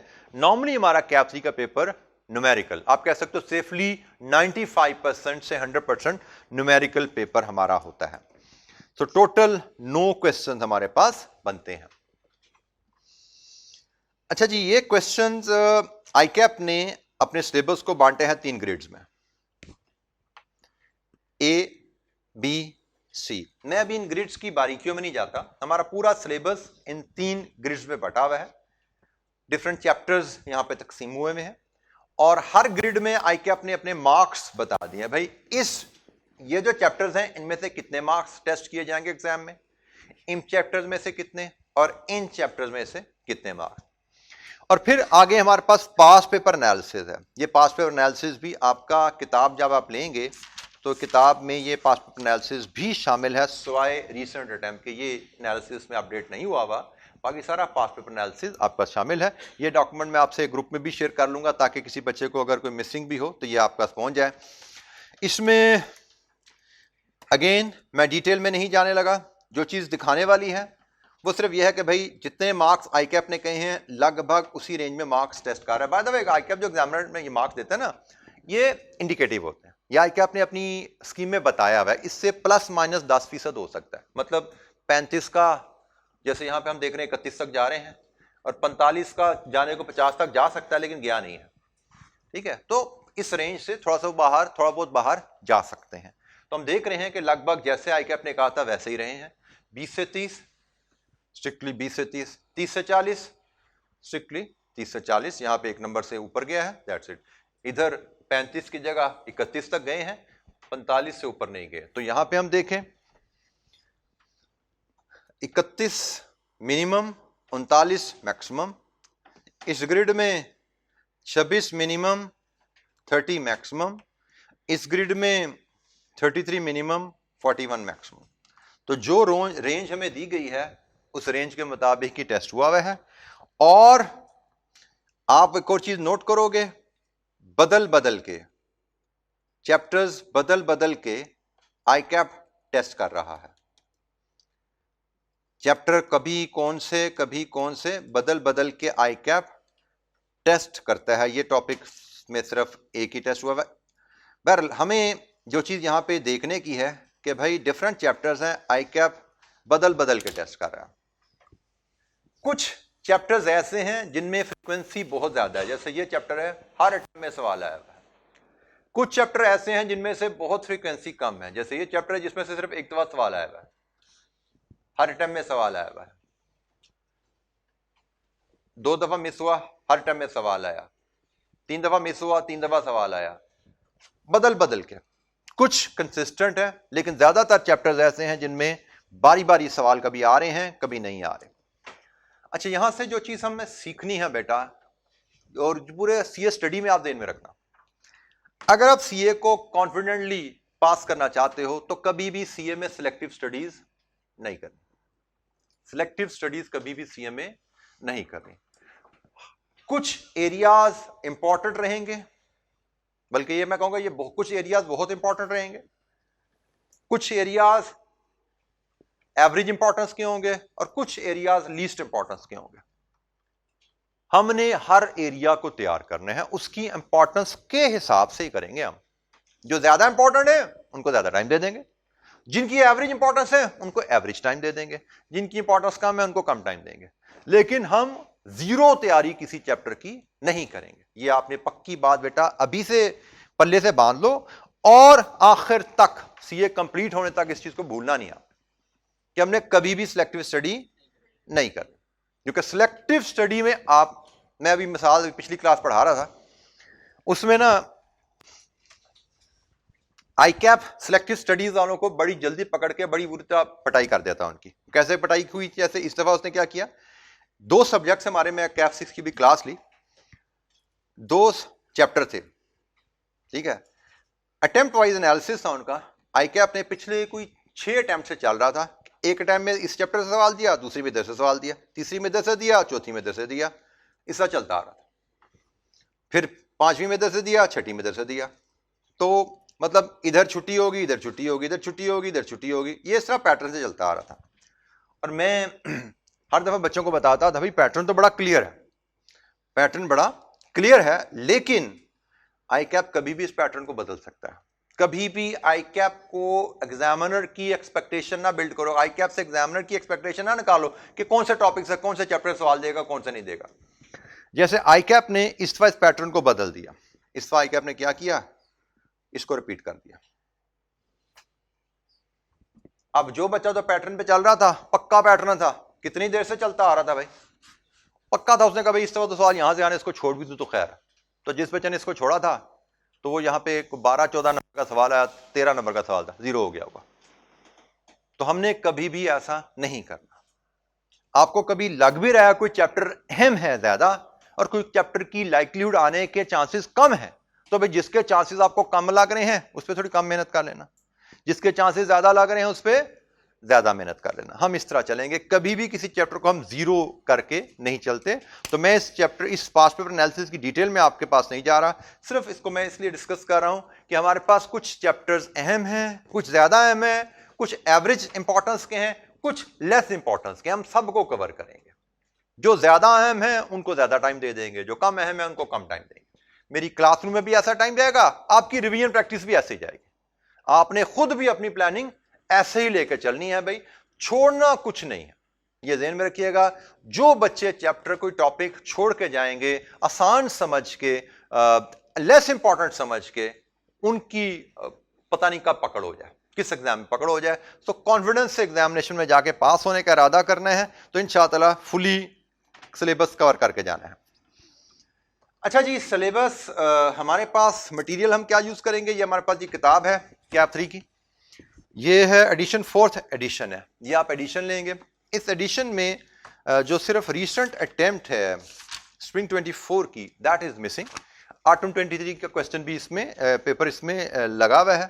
तो ये 4th एडिशन जो है इसका, ये आप ले लीजिएगा, कॉलेज से भी मिल जाती है, वहीद बुक बीपू से भी मिल जाती है। तो ये किताब डेली आपके पास होनी चाहिए, हम इसी को फॉलो कर रहे होंगे। I repeat, 4th edition of cost and management accounting, हम इसको लेकर चलेंगे। हमारी इसमें नोट्स भी इसमें है, रीडिंग मटेरियल भी इसमें है, इलस्ट्रेशन भी इसमें बेतहाशा है, पास पेपर क्वेश्चन भी इसमें तकरीबन मोर देन सफिशिएंट है। हमें इस किताब से बाहर शायद जाना पड़ेगा नहीं। ये किताब आप अपने पास सॉफ्ट फॉर्म में रख लेना एहतियातन। बात का बंदे का दिल करता है कुछ मजीद क्वेश्चन, कुछ मजीद इलस्ट्रेशन अगर करने को दिल करे किसी टॉपिक पे, तो ये किताब आपका सॉफ्ट फॉर्म में पड़ी होगी, यहां से देख लेना। कोई क्वेश्चन आपको मजीद करने को दिल करे तो कर लेना, अदरवाइज नॉर्मली बच्चों को इस किताब से बाहर जाने की जरूरत नहीं पड़ने वाली, ठीक है। लेकिन ये साथ अपने रखिएगा, बेहतर होता है एक एडिशनल मटेरियल आपके पास, so that is always helpful. अच्छा जी, कैप 3, मैंने अभी बोला आपको 95 to 100% न्यूमेरिकल सब्जेक्ट है, ये मैथमेटिक्स है। लेकिन मैथमेटिक्स भी जो कैलकुलेशंस भी होती हैं, we all know they are based on certain principle, उसके कुछ असूल होते हैं। तो ये हमारा मैथमेटिक्स, इसको आप कह सकते हो लॉजिकल मैथ का ही पेपर होने वाला है ये, लेकिन इसके कुछ असूल होंगे जो हम हर चैप्टर में सीख रहे होंगे, और वो असूल हमें स्टेटमेंट की सूरत में, डिस्क्रिप्शन की सूरत में पहले बताए जाएंगे किताब में, फिर बेसिक इलस्ट्रेशंस किताब में गिवन होंगी, और फिर उसके पास पेपर क्वेश्चन उस टॉपिक पे बिल्ड करके में दिए जाएंगे। क्लासरूम एक्टिविटी भी हमारी ऐसे चलेगी। मैं पहले आपको टॉपिक का बैकग्राउंड थ्योरेटिकल बताऊंगा कि भाई ये टॉपिक में है क्या, इसमें हमने पढ़ना क्या है, इसके असूल क्या क्या हैं। फिर इन असूलों की एप्लीकेशन छोटे छोटे सवालों से हम बिल्ड करेंगे, और फिर हम एग्जामिनर क्वेश्चन पर जाएंगे। लेकिन जब हम क्वेश्चन पे पहुंच जाएं तो कभी ये नहीं समझना कि अब असूलों को पढ़ने की जरूरत नहीं है। हमें लर्निंग के लिए भी नोट्स और बेसिक इलस्ट्रेशन पे तवज्जो रखनी है, क्लासरूम में भी और घर पे भी। और सबसे अहम बात, आपको जो लर्निंग के लिए रिवीजन की गाइडलाइन दी जाएंगी टीचर्स की तरफ से, उसको फॉलो करना है। बेटा हर सब्जेक्ट को ना पढ़ने का अंदाज फर्क होगा। अकाउंटिंग के टीचर आपको अकाउंटिंग के सब्जेक्ट को पढ़ने का क्या तरीका है, क्या डूज एंड डोंट्स हैं, वो बताएंगे फाइनेंशियल अकाउंटिंग के टीचर। टैक्स के टीचर आपको टैक्स पढ़ने का क्या तरीका है, क्या उसके डूज एंड डोंट्स हैं, वो बताएंगे। और कॉस्ट अकाउंटिंग के टीचर के तौर पे मैं आपको कॉस्ट एंड मैनेजमेंट अकाउंटिंग पढ़ने का तरीका क्या है, क्या डूज एंड डोंट्स हैं, मैं वो बताऊंगा। आपने कभी भी एक सब्जेक्ट की टेक्निक को दूसरे सब्जेक्ट में अप्लाई करने की कोशिश नहीं करनी। कभी फाइनेंशियल अकाउंटिंग के टीचर ने कहा था कि सब्जेक्ट पढ़ने का तरीका मेथड ए है तो मैं उसी मेथड से कॉस्ट अकाउंटिंग भी पढ़ लूंगा, नहीं। कॉस्ट अकाउंटिंग पढ़ने का तरीका मैंने बताया मेथड बी है, आपको मैं मेथड बी से फाइनेंशियल अकाउंटिंग भी पढ़ लूं, शायद नहीं। हर सब्जेक्ट को पढ़ने का अपना तरीका होगा और आपको उस सब्जेक्ट के टीचर की गाइडलाइन के मुताबिक ही चलना है, ठीक है। मेरी गाइडलाइन पहली चीज आपको कि आपको तमाम जो कॉन्सेप्ट चैप्टर पढ़ने हैं वो नोट्स की रीडिंग से पढ़ने हैं, नोट की रीडिंग से सीखने हैं और फिर बेसिक इलस्ट्रेशन से उनकी कंफर्मेशन करनी है। स्टडीज में रेगुलर रहना है, क्लास में भी और घर में भी, और जो गाइडलाइन आपको दी जाए उसके मुताबिक चलना है। Book reading is a must. और जहां पे मैंने कहा कोई आपको एरिया चैलेंजिंग रहे वहां पे आईकैप की किताब भी पढ़ने को दिल करे तो पढ़ लेना। चैलेंजिंग मैं कहता हूं कोई ऐसा चैप्टर आ जाए जिसके सवाल करने में आपको क्लासरूम भी पढ़ लिया आपने, इलस्ट्रेशन भी करनी है, लेकिन एग्जामिनेशन सवाल करने में दिक्कत हो रही है।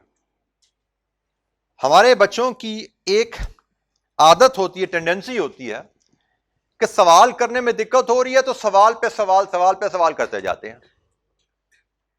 भाई असूल समझो, सवाल करने में दिक्कत की एक वजह आपकी सवालों की जो असूल हैं, टॉपिक के जो असूल हैं उन पे कमजोरी, ग्रिप में कमजोरी भी हो सकती है। क्योंकि आप एक टॉपिक का सवाल शायद इसलिए नहीं कर पा रहे कि आपके उस चैप्टर के जो असूल हैं उन पे ग्रिप आपकी कमजोर है। तो उन ग्रिप को कंफर्म करने के लिए, स्ट्रॉन्ग करने के लिए आप वो असूल जाकर दोबारा पढ़ते हैं तो फिर सवालों में परफॉर्मेंस इंप्रूव होती है। हमारा बच्चा क्या करता है, भाई मुझसे 2 सवाल हुए नहीं है तो मैं 4 सवाल और करने की कोशिश कर लूं। भाई 4 सवाल आप जरूर करें, लेकिन 4 सवाल करने से पहले चैप्टर को दोबारा पढ़ लो, ताकि आपके जो प्रिंसिपल्स हैं, जो असूल हैं बेसिक, जिन असूलों पे वो सवाल हल हो रहे हैं उन असूलों की रिवीजन हो जाए, उन असूलों की दोहराई हो जाए, उन असूलों पे आपकी गिरफ्त मजबूत हो जाए। तो ये आपने ध्यान में रखना है बेटा कि जिस टॉपिक में दिक्कत आए आपने उस टॉपिक की रीडिंग करनी है। क्लास में तो सवाल पूछो, 100 दफा पूछो, लेकिन रीडिंग करनी है। नोट्स पढ़नी है तो आईकैप की किताब भी पढ़ लो। शायद कोई एक आध चैप्टर आपको 16 में से मिले ऐसा जिसमें आपको आईकैप की किताब भी पढ़नी पड़े, तो बी प्रिपेयर्ड फॉर दैट। अच्छा जी, हमने पढ़ने हैं तकरीबन, चैप्टर हमारी किताब में है 16 चैप्टर का मतलब तकरीबन 16 के करीबी टॉपिक्स हैं। हर टॉपिक के अपने असूल होने हैं। अब जब इतने काफी बड़ा हमारा सिलेबस है वॉल्यूम वाइज अगर देखें, तो जब इतने ज्यादा टॉपिक्स आप पढ़ते हो तो आप चैप्टर 1 के बाद 2, 3 पे पहुंचते हो तो चैप्टर 1 के असूल और 2 के असूल मिक्सअप होना शुरू हो जाते हैं। आपको दिक्कत होना शुरू हो जाती है कभी कौन से असूल कहां कहां किस किस तरह अप्लाई होते हैं और किस तरह आपस में रिलेट होते हैं। तो उसके लिए बहुत जरूरी है कि रिवीजन आपकी साथ साथ चलती रहे। जितनी ज्यादा रिवीजन होगी आपकी उतनी ज्यादा असूलों पे आपकी गिरफ्त मजबूत रहती है और उनकी मिक्सिंग आपकी बची रहती है, गड़बड़ नहीं होती। तो आपको आदत अपनानी है रेगुलर रिवीजन करने की। रिवीजन का मौका आपको कॉलेज भी प्रोवाइड करेगा। आपके वीकली टेस्ट हो रहे होंगे इंशाअल्लाह, आपकी मंथली असेसमेंट्स आएंगी, आपके मिड टर्म आएंगे, आपके मॉक्स आएंगे। जो बच्चा इनमें रूटीन के साथ, नीयत के साथ बैठेगा ना, वो ऑटोमेटिकली रिवीजन उसकी होती जाएगी। जिसने नीयत कर ली कि भाई मैंने टेस्ट देने हैं, मैंने असेसमेंट देनी है, मैंने टर्म टेस्ट मॉक्स देने हैं, जिस बच्चे की ये नीयत रहेगी उसकी ऑटोमेटिकली रिवीजन का सिलसिला चलता रहेगा और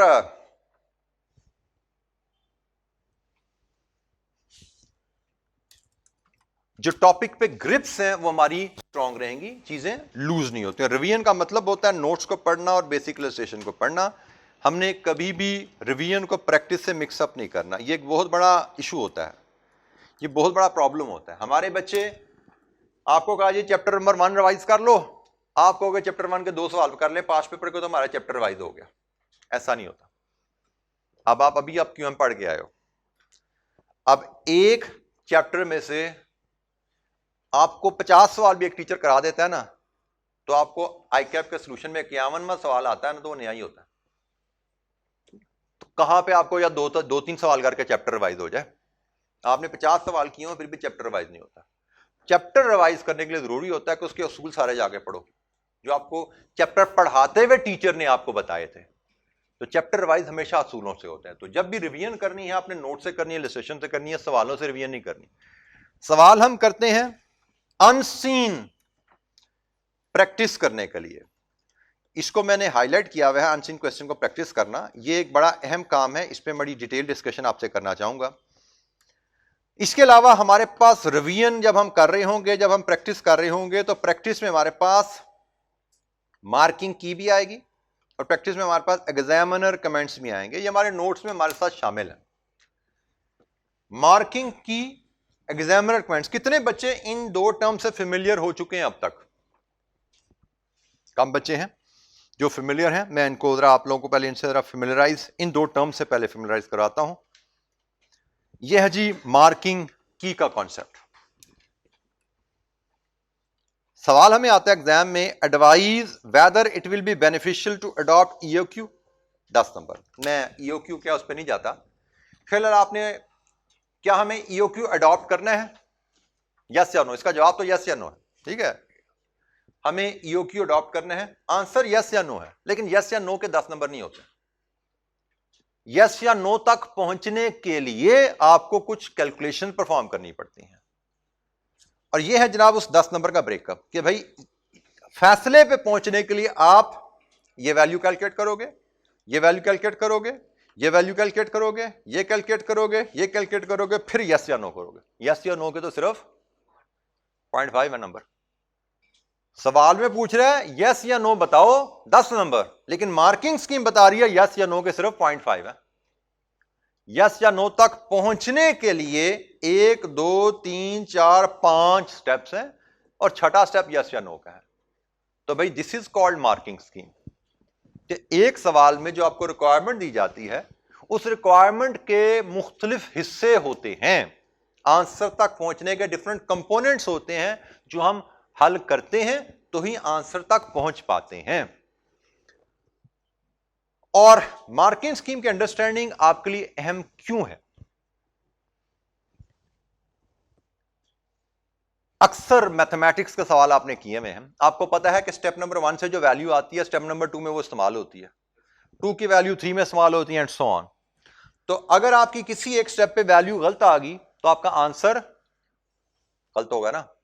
सही होगा गलत होगा? गलत होगा। लेकिन जो मजे की बात है, स्टेप वाइज जब हम मार्किंग स्कीम देखते हैं वो हमें सिखाती ये है कि भाई आंसर के नंबर नहीं होते, आंसर के तो सिर्फ 0.5 है, यस या नो के 0.5 है। लेकिन आपने स्टेप नंबर 1 किया, गलत आ गया जवाब, लेकिन इस नंबर को लेके आपने ये स्टेप ठीक कर दिया, ये स्टेप ठीक कर दिया, ये ठीक कर दिया, ये ठीक कर दिया, ये ठीक कर दिया, आगे सारे नंबर मिलेंगे। फॉर एग्जाम्पल आपको ये स्टेप समझ ही नहीं आता, आपको करना ही नहीं आ रहा, भाई मेरे पास ये वैल्यू मिलेगी कैसे? जैसे मैं इसकी एक मिसाल आपके सामने बनाता हूं। आपसे एग्जामिनर एक सवाल पूछता है कि भाई ये तो शायद आप ईओक्यू आपको पता नहीं, आपको बताना भी मुश्किल होगा, लेकिन एक मैं क्वेश्चन बनाता हूं जो कि बताना आसान है। आपसे पूछता है प्राइस ऑफ प्रोडक्ट बताओ अंडर पॉलिसी ऑफ 20% मार्कअप। ये क्वेश्चन है आपसे, प्राइस ऑफ द प्रोडक्ट बताओ, आपकी पॉलिसी है 20% मार्कअप की। समझ आ गया सवाल? इस सवाल को हल करने का तरीका क्या है? प्राइस कैसे निकालोगे? पहले प्रोडक्ट की कॉस्ट लेके आओगे, पहले लेके आओगे product cost. Product cost, let's assume हमारी प्रोडक्ट बनाने में हमारा मटेरियल इस्तेमाल होता है, हमारी प्रोडक्ट बनाने में हमारे लेबर इस्तेमाल होती है, हमारी प्रोडक्ट बनाने में हमारे अदर एक्सपेंसेस इस्तेमाल होते हैं, और भी खर्चे लगते हैं प्रोडक्ट बनाने में। यहां से प्रोडक्ट कॉस्ट बनेगी, फिर हम इसमें ऐड करेंगे प्रॉफिट, तो यहां से हमें मिलेगी प्राइस। लेट्स अज्यूम सही आंसर था मटेरियल 100 रुपए का, लेबर 50 रुपए की, अदर एक्सपेंसेस 20 रुपए के, कॉस्ट 170 की, प्रॉफिट 20% के हिसाब से 34 का, प्राइस 204। हमसे कहा गया था प्राइस बताइए प्रोडक्ट की से 6 नंबर का सवाल, बल्कि हम कहते हैं 8 नंबर का सवाल था। यहां पे मैं मार्क्स लेता हूं, 8 नंबर के टोटल सवाल था ये। लेकिन 8 नंबर कैसे बन रहे थे? 2 नंबर मटेरियल कॉस्ट के, 2 नंबर लेबर कॉस्ट के, 2 नंबर अदर एक्सपेंसेस के और 2 नंबर प्रॉफिट का। प्राइस का तो बेसिकली नंबर था ही नहीं। जब सवाल एग्जामिनर देगा ना तो वह सवाल ऐसे बना होगा, कहा उसने प्राइस बताओ, लेकिन प्राइस का कोई नंबर नहीं है। प्राइस तक पहुंचने में 1 2 3 4 वर्किंग करनी है तो प्राइस आती है। एडिशन का कोई नंबर नहीं होता। सीए कर रहे हो भाई, पहली दूसरी क्लास नहीं है। कॉस्ट में प्रॉफिट ऐड करके 170 + 34 करके 204 लिखने का कोई नंबर नहीं है। सीए कर रहे हैं भाई, एडिशन के कोई नंबर नहीं है यहां पे है भाई प्रॉफिट की फिगर निकालना। ये अंडरस्टूड है, ये एडजस्ट ये तो करोगे आप। तो जनाब ऐसे सवाल बनता है। अब लेट्स अज्यूम आपने जब सवाल हल किया, आपने कॉस्ट निकाली मटेरियल की 80, कितने नंबर मिलेंगे? 0। लेट्स अज्यूम ये भी आपने ठीक कर दिया, ये भी ठीक कर दिया। ये कॉस्ट कितनी आ गई टोटल? 150। प्रॉफिट कितना आया? 30। प्राइस कितनी निकाली आपने? 180। अब देखिए जरा, इस सवाल में ये वैल्यू आपकी गलत है, नंबर इसके आपके 0 हो गए। ये वैल्यू आपकी ठीक है, नंबर पूरे हो गए। ये वैल्यू ठीक है, नंबर पूरे हो गए। ये वैल्यू क्या ठीक है आपकी? ये वैल्यू आपकी ठीक है क्या? गलत है, लेकिन नंबर 2 मिलेंगे। क्यों? क्योंकि एग्जामिनर यहां पे आपको मार्किंग स्कीम, यहां पे बड़ी अहम बात है, समझिए। एग्जामिनर यहां पे 34 लिखने का नंबर नहीं दे रहा। एग्जामिनर यहां पे क्या देख रहा है कि आपको मार्कअप का मतलब पता है। कॉस्ट का 20% ये मार्कअप होता है। क्या आपने कॉस्ट का 20% कैलकुलेट कर लिया? तो भाई कॉस्ट का 20% तो ले लिया। अब मेरी कॉस्ट ही गलत आई है तो मार्कअप भी गलत ही आएगा ना। लेकिन कॉस्ट की गलती के नंबर मेरे ऑलरेडी कट चुके हैं, कॉस्ट की गलती के नंबर पहले कट चुके हैं, तो मार्कअप की कैलकुलेशन मेरी गलत नहीं है। मार्कअप का असूल मैंने ठीक लगाया, मुझे ये 2 नंबर मिलेंगे। तो मुझे इस सवाल में 6/8। अब एक एवरेज बच्चा क्या सोचता है, जो हो मैंने कॉस्ट गलत ले ली, मेरा सवाल गलत हो गया, 0 हो गया, या मुझे कॉस्ट कैलकुलेट नहीं करनी आती, मैं सवाल ही नहीं करता। ये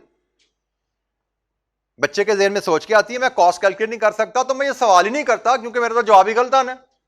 मार्किंग स्कीम पे आपकी तवज्जो क्यों दिला रहा हूं कि जवाब की तवज्जो नहीं करनी, स्टेप्स को समझिए, सवाल पूरा करना। ये नहीं समझ आती तो ना कीजिए, बाकी जो समझ आती कैलकुलेशन कर दीजिए ताकि सवाल पूरा हो सके। तो इसकी हम इंप्लीकेशन इंशाअल्लाह आगे चल के देखेंगे। मजीद इसकी हमारी तैयारी में इस मार्किंग स्कीम की एप्लीकेशन क्या आने वाली है, क्या एप्लीकेशन आने वाली है, इस पर बहुत ज्यादा बात होने वाली है। एग्जामिनर कमेंट्स भी बड़ी अहम चीज है जी हमारे पास।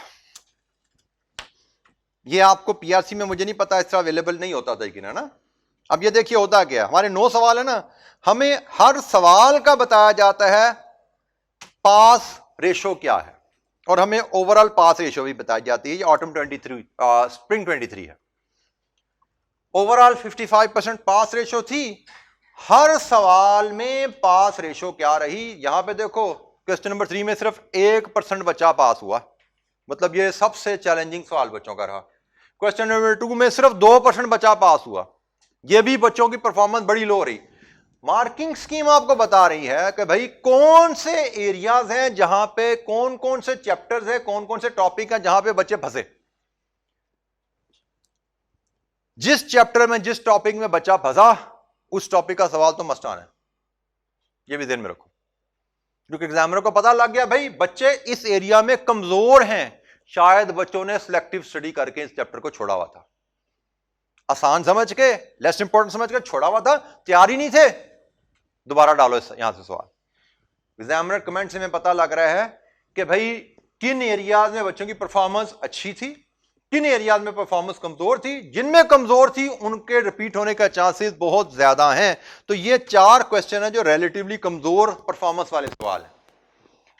फिर नीचे जाते हैं, क्वेश्चन वाइज हमें बताया जाता है कि कॉमन एरर्स, कॉमन मिस्टेक्स बच्चे क्या करते हैं। ये भी बेटा आप क्योंकि अब ग्रेजुअली आप एडवांस पेपर पे जा रहे हैं ना, इन चीजों को इस्तेमाल करने की आदत डालिए। जितने पास पेपर आप करें, हर पास पेपर की मार्किंग की भी देखो, उसके कमेंट्स भी जाके पढ़ो, ताकि आपको पता लगे जो सवाल मैंने किया है उस सवाल में कॉमन मिस्टेक्स बच्चे क्या करते हैं। जब आप बार बार ये कॉमन मिस्टेक्स बच्चों की पढ़ोगे तो आपके जहन में फ्लैग लगते जाएंगे, भाई बच्चों की कॉमन ये गलतियां होती हैं, मुझे इन एरियाज पे मोहतात रहना है, मैं ये गलतियां ना करूं। ये लिस्ट ऑफ एरर्स है जो मैं अभी पढ़ नहीं रहा, मैं सिर्फ इनका यूज आपको बता रहा हूं। आपकी किताब में जहां जहां कमेंट्स अवेलेबल थे आई कैप ने किए थे, वो इस किताब में शामिल कर दिए गए हैं। ये कमेंट्स गालबन 2015 या 16 के बाद ही अवेलेबल है, उससे पुराने जो पेपर्स होंगे उनमें कमेंट्स नहीं दिए जाते थे, उनमें मार्किंग स्कीम अवेलेबल नहीं है। जहां से ऑनवर्ड कमेंट्स स्कीम अवेलेबल है वो आपकी किताब में शामिल कर दिए गए हैं। जी जनाब, एनी क्वेश्चन, कोई सवाल यहां तक? जी बेटा, रिवीजन करनी घर पे, क्लास में थोड़ी रिवीजन करनी है बेटा। रिवीजन का अंदाज आपका क्या होना चाहिए एक अच्छे स्टूडेंट का, मैं थोड़ी सी इस पर गाइडलाइन दे दूं।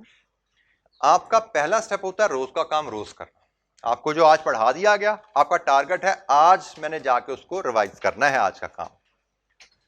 दूसरा टारगेट आपका आएगा, आपको साथ ही शेड्यूल दे दिया जाएगा, नेक्स्ट वीक टेस्ट है जी आपका, रोज का काम रोज कर लिया। अब साथ ही जब टेस्ट आ गया आपके से, हम कहते हैं हमारा टेस्ट का डेट थर्सडे है से, एग्जैक्ट मेरे अनाउंसमेंट मेरे देर में नहीं है, शायद थर्सडे ही होगा, थर्सडे है। तो आपको पता लग गया भी थर्सडे को टेस्ट है, तो मे बी संडे की छुट्टी है, मैं संडे को एक सेकंड रिवीजन इस चैप्टर की दोबारा कर लूं, और टेस्ट से पहले एक दफा मैं इसको 1-2 घंटे की रिवीजन, क्योंकि आपके सारे सब्जेक्ट चल रहे होते हैं, ज्यादा टाइम होता नहीं, आपको थोड़ा थोड़ा टाइम देके करना होता है, तो मे बी टेस्ट को आप सेकंड या थर्ड रिवीजन करके टेस्ट में बैठ रहे होंगे। अब रिवीजन का मतलब मैंने बता दिया, नोट्स को पढ़ना, बेसिक इलस्ट्रेशन जो कराई गई है उनको देखना, सवाल कर सको बड़ी अच्छी बात है, एडिशनल सवाल कर सको बहुत अच्छी बात है, लेकिन कम से कम जो क्लास में पढ़ाया गया वो पढ़ के टेस्ट में बैठ।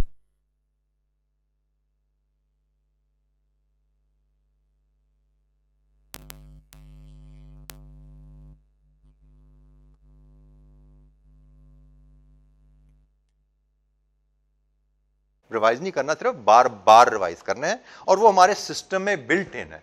सिर्फ आपको इंश्योर करना है कि मैंने इस सिस्टम का हिस्सा रहना है, मैंने इस सिस्टम से बाहर नहीं होना, मैंने टेस्ट में असेसमेंट में डंडियां नहीं मारनी। अगर आप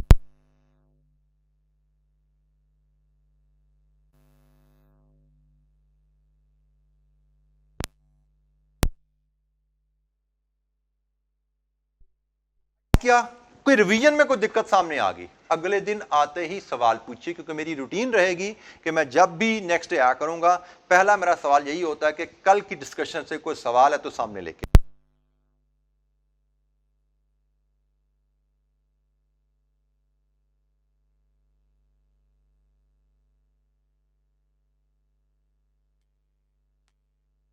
क्योंकि रोज का काम रोज करोगे, आज घंटे सवा का लेक्चर घर जाकर आधे घंटे में रिवाइज हो जाएगा, लेकिन ये लेक्चर आपने पेंडिंग कर दिया कि मैं 4 दिन बाद 5 दिन बाद ये टेस्ट पे पढ़ने बैठूंगा, तो टेस्ट पे आपने जब 6 लेक्चर रिवाइज करने में 6 लेक्चर को रिवाइज करने के लिए आपको 12 घंटे चाहिए, जो कि आपसे निकलने नहीं है, और जब निकलने नहीं है तो आपने टेस्ट छोड़ दिया, वहीं से गड़बड़ शुरू। सो आज का काम आज नहीं किया तो समझो आप गलत रास्ते पर पड़े। आज का काम आज कर, पहला स्टेप आपका है कामयाबी की तरफ, क्लास में रेगुलर रहना। दूसरा स्टेप है रोज का काम रोज करना। तीसरा स्टेप है सिस्टम को फॉलो करना। ये 3 स्टेप्स आप फॉलो कर लो, इंश्योर कर लो, पास की गारंटी बिल्कुल कर। क्लासेस में रेगुलर रहो, रोज का काम रोज करो, टेस्ट असेसमेंट शेड्यूल को फॉलो करो। बेशक एफर्ट में उम्मीद की कमी भी हो, बेशक आपको लग रहा है मेरा पास होना मुश्किल है, कोई बात नहीं, टूटी फूटी एफर्ट लगा बैठ के, बात का मुश्किल हो जाती है, मजबूरी आ गई, घर में काम आ गया, ऊपर से फैमिली कमिटमेंट आ गई, कोई इशू, लेकिन कम तैयारी की है आपने, इस रूटीन से सिस्टम से बात, ये 3 चीजें आपने तो चंद्रा पास की गारंटी है। ठीक है बेटा, तो आज के इतने मजीद का डिस्कशन कैरी करेंगे, इस डिस्कशन को कंक्लूड करके हो सकता है कल से ज्यादा अपनी पढ़ाई भी शुरू कर दें। ठीक है, थैंक यू।